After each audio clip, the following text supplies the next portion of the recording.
We got a lot going on, but why don't we start off with those polls? Well, why don't we do that? Because if you want to understand the president's Twitter account and why he's becoming even more unmoored, if that's possible. The tweets are incredible. I mean, you just look at the very dramatic, I would say radical shift in public opinion toward impeachment just over the past 5-6 days.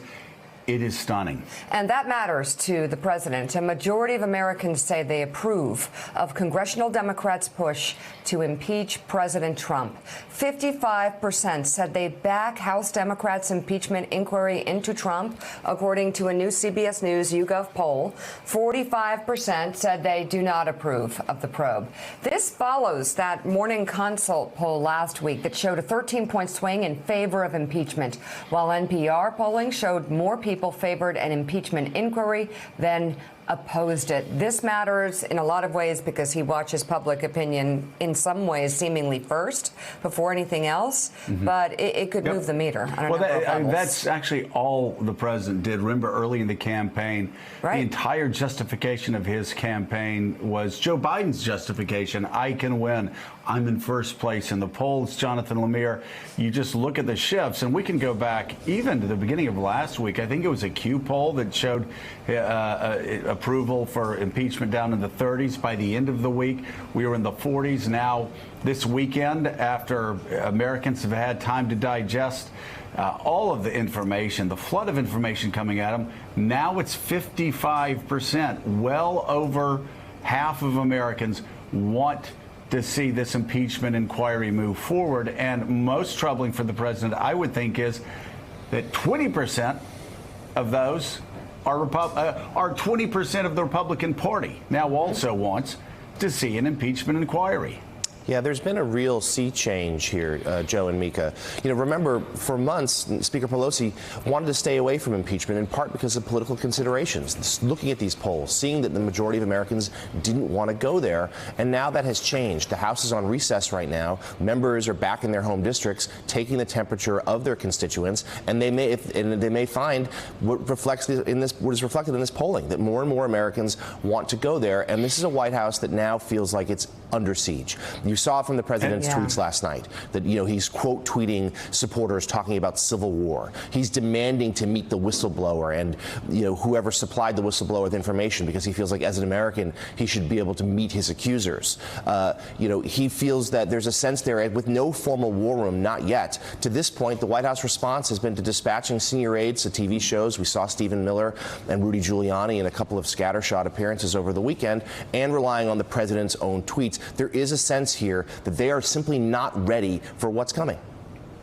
Well, we saw this weekend dismal performances by members of the president's team, and if that's any indication of how prepared they are for impeachment, the president's in trouble. You have the minority leader of the House of Representatives not even knowing what was in the transcript that the White House itself released. It's only a few pages long. Yeah. David Ignatius, you look at these numbers, you look at the shift, and this is moving very quickly, and yet the White House still seems ill-prepared. Nothing like the Clinton White House with their impeachment war room, nothing obviously like Nixon's White House as well. This remains, even in the most dire of times for this president and this administration, a one-man circus act. Joe, you put it right. He's his own war room. He's making himself, in effect, his own lawyer. As this gets more serious, he's certain to take on counsel, as he did during the Mueller investigation. Giuliani's role is already problematic. He's one of the targets, in effect, of this inquiry.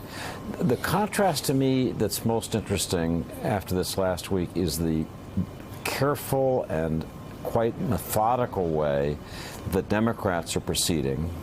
Pelosi's tone is more sorrow than anger. I'm going to prove this is our last resort. We don't want to make things worse.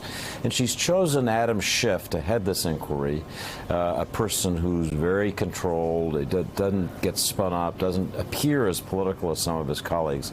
And I think that contrast between a White House that's in a fever and Democrats who are trying to keep the fever down is one thing we should keep our eye on. I think Pelosi has concluded that the political damage for the Democrats will be seeming to jump into an anti-Trump circus, and they're going to avoid that. Yeah. I think they will go. They'll go deliberately, but I don't think they want to seem in a rush, and they're going to go narrowly. They're not going to spread this to everything that drives us crazy about the president. That's going to be specific to the Ukraine whistleblower allegations.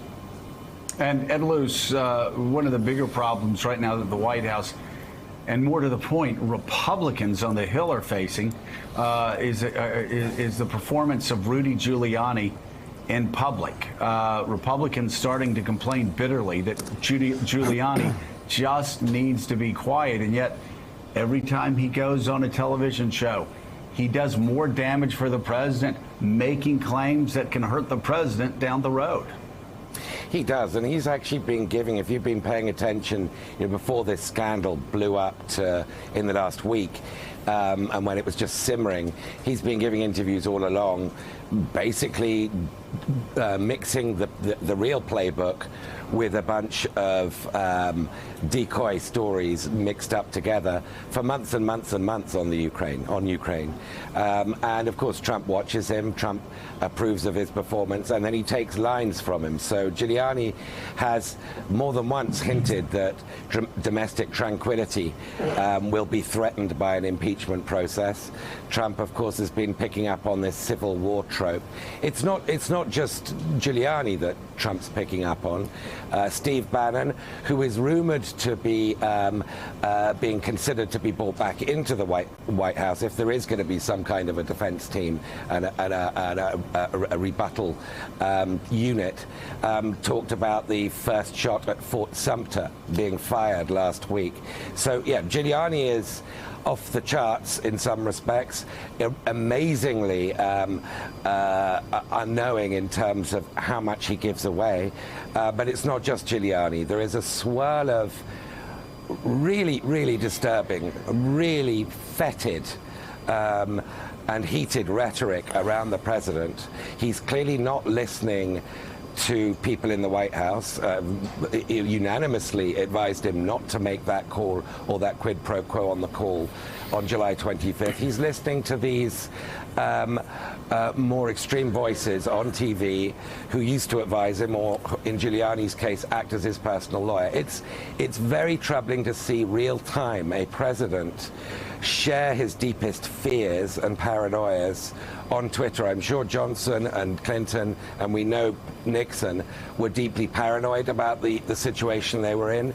They weren't tweeting it live. What's in Trump's head is coming to us live on our Twitter feeds, and it's being supplied by the likes of Rudy Giuliani, Steve Bannon, and others who Trump takes his cue from. Not balanced minds. No. Jonathan Lemire mentioned the president's tweets. The president is now demanding to meet the whistleblower and wants to have House Intel Chairman Adam Schiff questioned for treason. He posted, quote, "Like every American, I deserve to meet my accuser, especially when this accuser, the so-called whistleblower, represented a perfect conversation with a foreign leader in a totally inaccurate and fraudulent way. Then Schiff made up what I actually said by lying to Congress. His lies were made in perhaps the most blatant and sinister manner ever seen in the Great Chamber. He wrote down and read terrible things, then said it was from the mouth of the President of the United States. I want Schiff questioned at the highest level for fraud and treason. In addition, I want to meet not only my accuser, who presented second and third-hand information, but also the person who illegally gave this information, which was largely incorrect, to the whistleblower. Was this person spying on the U.S., blah, blah, big consequences. By the way, the White House put out a memo describing what happened, which corroborated the whistleblower's report. So he's trying to cover up his own White House memo. Well, anyway, take those down. I mean, it's honestly, it is paranoia, factually incorrect, and a little crazy. Well, it's factually incorrect and deeply disturbing and unbalanced. This is the President of the United States who actually suggested that the whistleblower be tried for treason and then executed. This is a president now who's extending that to the chairman of the Intel Committee, talking about treason as well. The President of the United States, again, it's got to be tiring for Trump supporters and Republicans on the Hill to listen to the president lying and knowing that they have to go out and cover for those lies and try to cover up those lies. Who would do that? Well, I don't know. We do know. You can see them this afternoon doing it and seeing it throughout the day. But the President of the United States and Lindsey Graham and others talking about hearsay. Of course, poor Lindsey may run the Senate Judiciary Committee.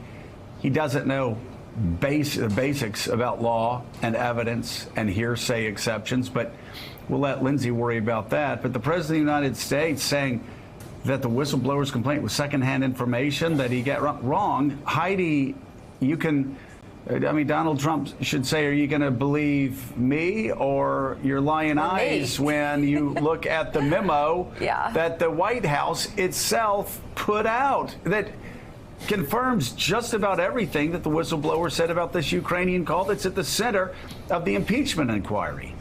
It was a little surreal to see the president's defenders this weekend deny what was in the written transcript.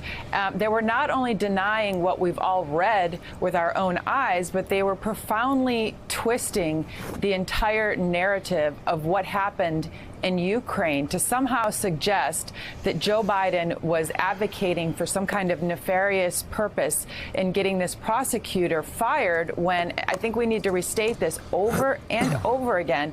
The entire Western world was on the same page that this prosecutor, Viktor Shokin, needed to go. He was a Kremlin ally holdover who was himself being accused of corruption. And in fact, it was so bad that you had the World Bank, the IMF, the EU, you had the IMF actually talking about withholding aid to Ukraine, and it was the Ukrainian parliament that then voted to oust him. So Joe Biden was simply the messenger for the entire Western world, and you saw Lindsey Graham and other proponents for the president essentially twisting those facts in a very disturbing way for the American people. So again, you have the transcript, but you have this campaign to really muss up what are here, just incontrovertible facts that the American people should understand about this situation. Another thing that is being twisted, we can talk about Hunter Biden. We can talk about any number of family members of high-ranking officials getting jobs on the boards of companies. That's a whole separate conversation here. But this incident with Hunter Biden, he didn't serve on the board until 2 years later, after this company had been cleaned up and the issue of corruption at heart that was being investigated had occurred 2 years before. So wanted to set those facts straight. Well, and Mika, also, as Heidi was going down the list of all the foreign countries that and the IMF and all of the European institutions that were demanding the firing of this prosecutor, that Biden went in following Barack Obama's orders and pushed the prosecutor to be fired. That is also, Donald Trump's Joe Biden theory. That's also been discredited by Rupert Murdoch's Wall Street Journal on the front page last week. They called it a discredited theory. Thanks for checking out MSNBC on YouTube, and make sure you subscribe to stay up to date on the day's biggest stories. And you can click on any of the videos around us to watch more from Morning Joe and MSNBC. Thanks so much for watching.